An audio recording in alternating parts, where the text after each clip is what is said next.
from Finland. Terve! So today we're gonna talk about empty shelves and coronavirus.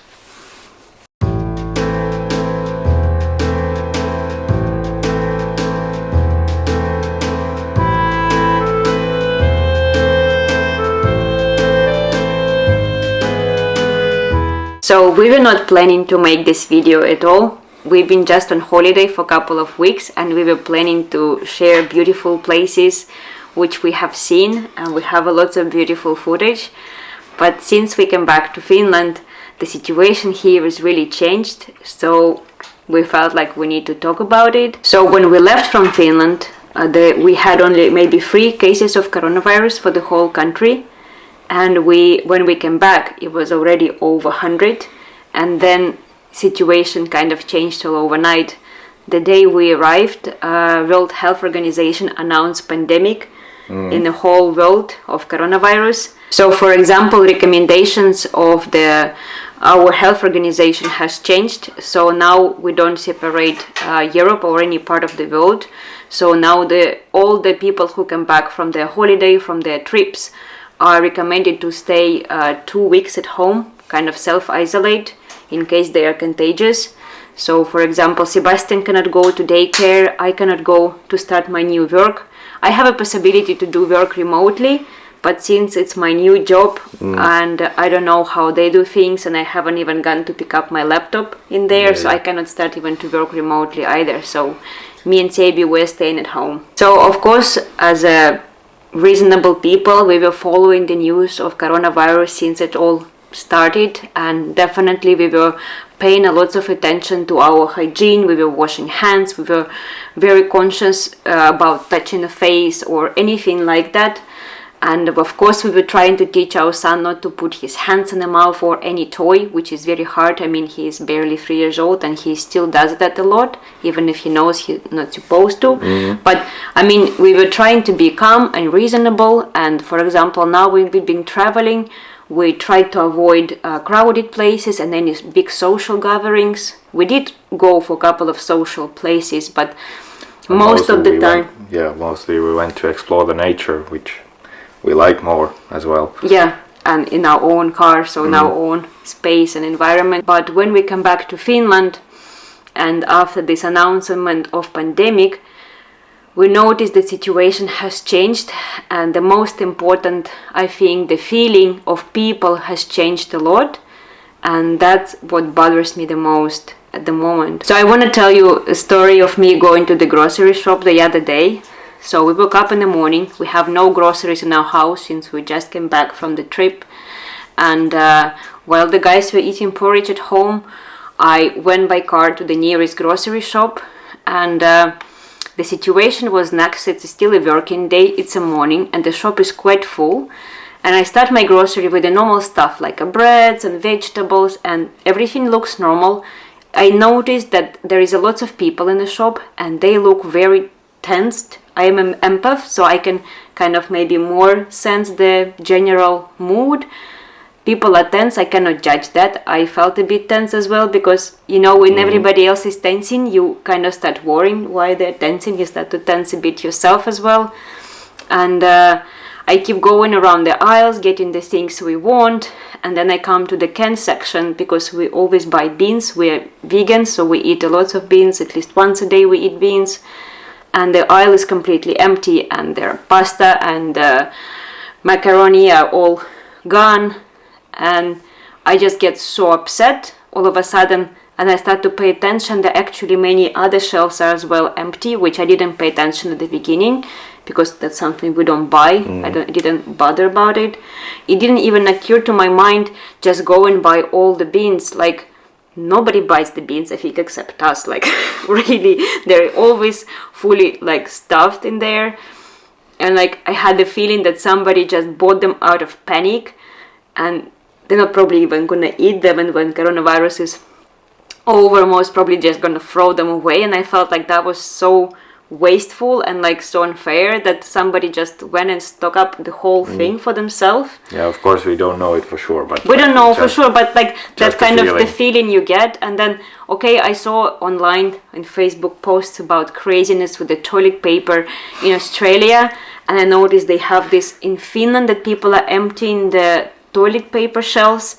Like, honestly, I don't want to make fun of anybody, but we have a bidet showers in Finland. If you run out of toilet paper, that's not really a big deal. Like, you can wash yourself at the toilet anyway. Exactly. If somebody knows why people store in the toilet paper, please let us know in the comments below, because this is a complete mystery. I don't know how. I understand that it started in Australia. Maybe there is some kind of problem with the toilet paper there in generally, and I think because they saw it online what is happening in Australia, they decided kind of like a flash mob do it here as well. I don't know, but what was, I think, the worst about this experience at that time is that everybody was so tensed and everybody were like really scared, and you see this panic all over because people are panic purchasing the stuff and emptying the shelves. Like, you know that panic is contagious, like the way you feel, it gets to our kind of community or like collective feeling, you know, as a whole. And I noticed that my fear is starting to arise, and I am really scared, and I'm feeling trapped like an animal, that something bad is happening right now. Like, are we preparing for a war or something? And then I'm queuing to get my groceries out, and in front of me there was an Asian man. I don't know from which country he was originally, but I'm sure he's a Finn.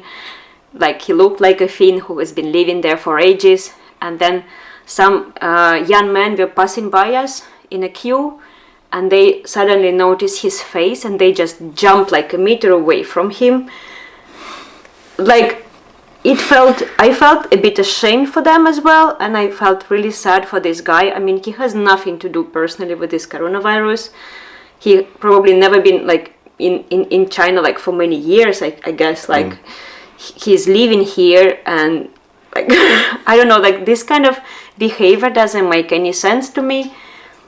And when all this was over and I come back, like I'm going home and I don't have stuff for breakfast because we'd been so for breakfast, and I'm getting upset because I didn't get the stuff because everything is empty on the morning of the working day. And I'm getting into the car, and I think this kind of accumulative fear from this whole experience hit me, and I just like burst in crying. I cried all the way home. I came home with the groceries crying, like scared them a bit. But I felt like a trapped animal somewhere, like during the wartime. Like, what is going on? Because you know that your personal panic and your personal fear is affecting the people around you. If you stay calm, the people around you can stay calm as well. I was thinking a lot about this experience. If you think about this, fear and panic, they create a huge burst of adrenaline, which exhausts your body and your immune system as well. So the only thing that can actually help you is not the toilet paper or stocking on beans and a canned food. So maybe instead of concentrating on this panic and a fear, maybe we should start concentrating on our well-being and accumulating our immune system and doing everything we can to support ourselves. I don't know, like meditating and yoga might be useful, or in generally eating healthier with the fruits and vegetables and drinking water, and like trying to keep yourself as calm as possible, because your action is actually affecting directly all the people around you. Like, we are all in this together. It's not like one person can save us all or kill us all. Like, we are all participants in this process. So if everybody is washing their hands and everybody does their duty and everybody keeps calm, we are kind of accumulating, you know, our collective immune system as well. Like, that is going to be helpful. But if we keep this kind of angry, scary, panicking flash mobs of buying toilet paper and stocking on the flour and oil and like all other things people are doing here, that's going to infect other people with this panic and lower their immune system, so they are more at risk to get sick, and then you have more sick people around you, and then you understand the process.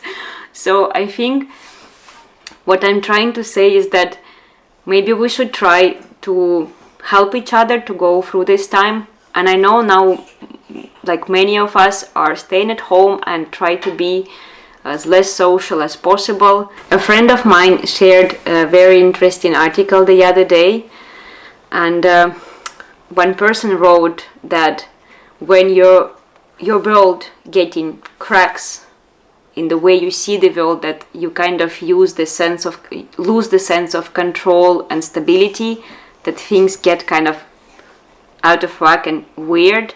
You try to kind of fill those holes with some comfort, not to feel so scared and helpless.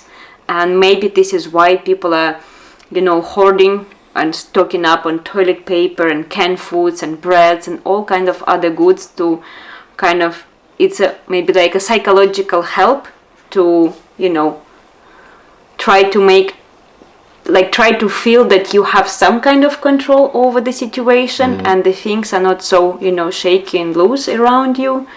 But there is no control, and the only thing which this hoarding is creating is that it gives a sense of panic to the people around you. Like, I have panicked completely and broke down in a shop. Or if there is a grandma comes in the shop later after you, and she is not able to buy stuff, and she is not able to drive around the city and find where are the things which is not sold yet, that creates problem. Somebody wrote that whole shelf with the soaps was completely empty, that somebody bought 27 pieces of soap. And there was a good point that to prevent coronavirus, everybody has to wash their hands, not just that one person who has like a year supply of soap. I'm not judging anybody, and I understand the need and impulse, and also maybe a good feel after adrenaline rush, because it makes you feel a bit high, and it maybe gives you this very short feeling of comfort and a control.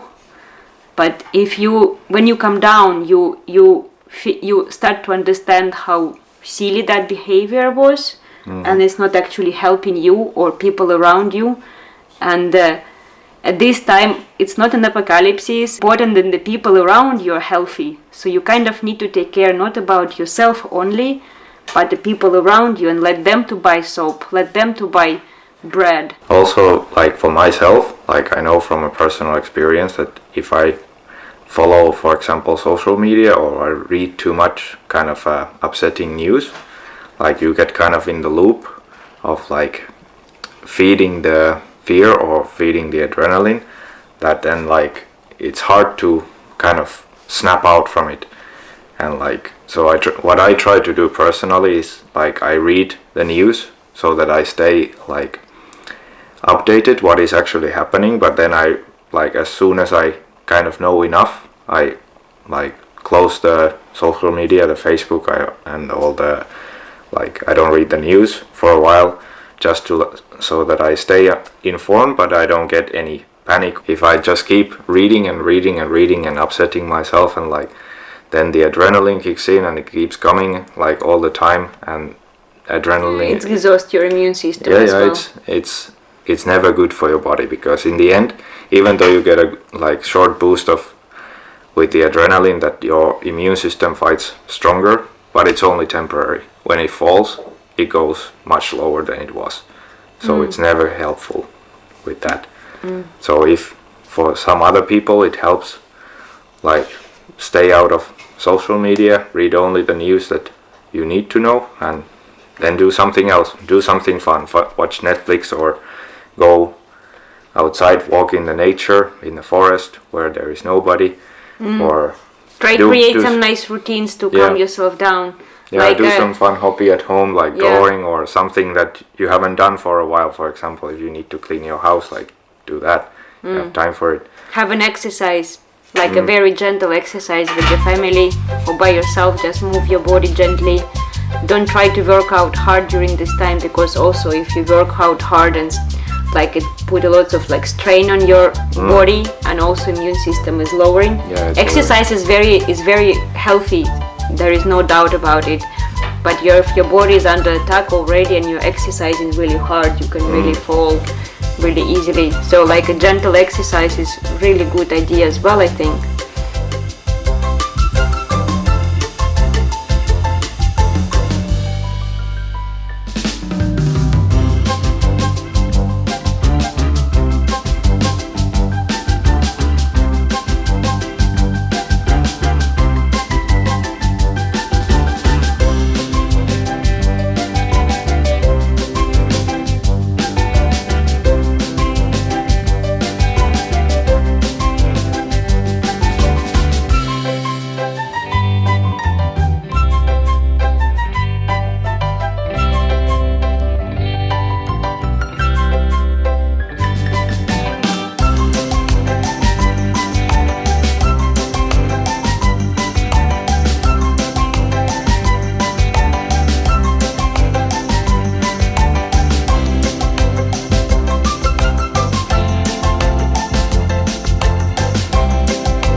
can say that Petri is always really good in the times of crisis.